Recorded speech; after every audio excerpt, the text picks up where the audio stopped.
I had heard about the rolling hills and the desert that held within them the megalopolis for years. It had become a fixation in my childhood, this need to escape, to travel, to move, to find something beyond the confines of my own mere known human experience and those that surrounded me. The only focus that I felt comfortable with was on this almost unreal, imaginary space with its winding tunnels, skyscrapers that made you dizzy and sick just from the very thought of them. Even just imagining how it would be like to look up at them, let alone look down at the city itself, once you had clambered up those repetitive, never-ending staircases to engage with the maps beneath you, filled with the ant-like scuttling of its inhabitants, how it would be like to throw yourself off, and the power it would take to simply turn away and go back inside, and to return deep into the bowels of this ant farm of humanity.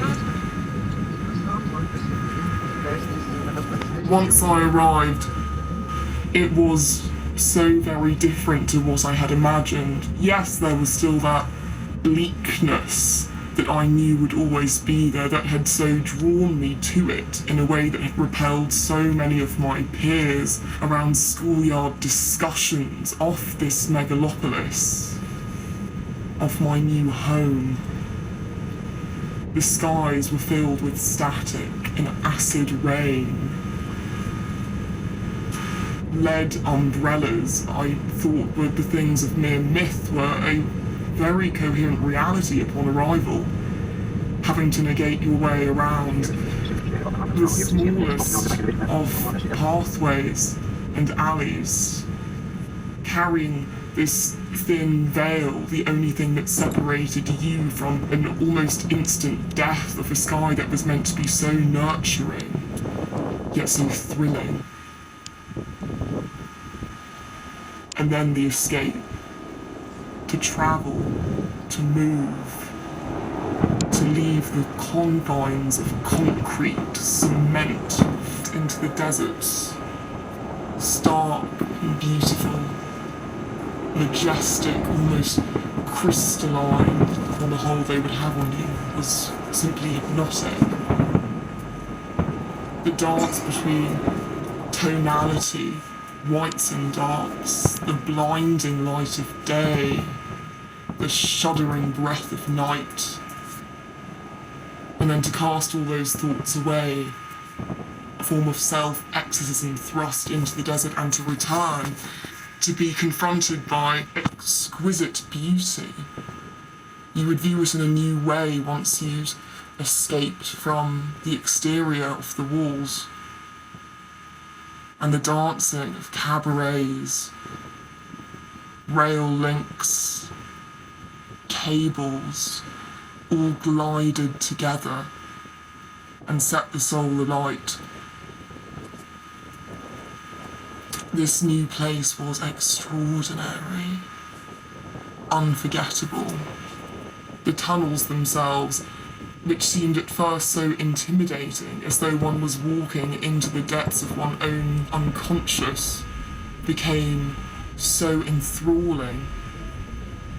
You were an explorer of a land that was not quite discovered, and you were making it your own.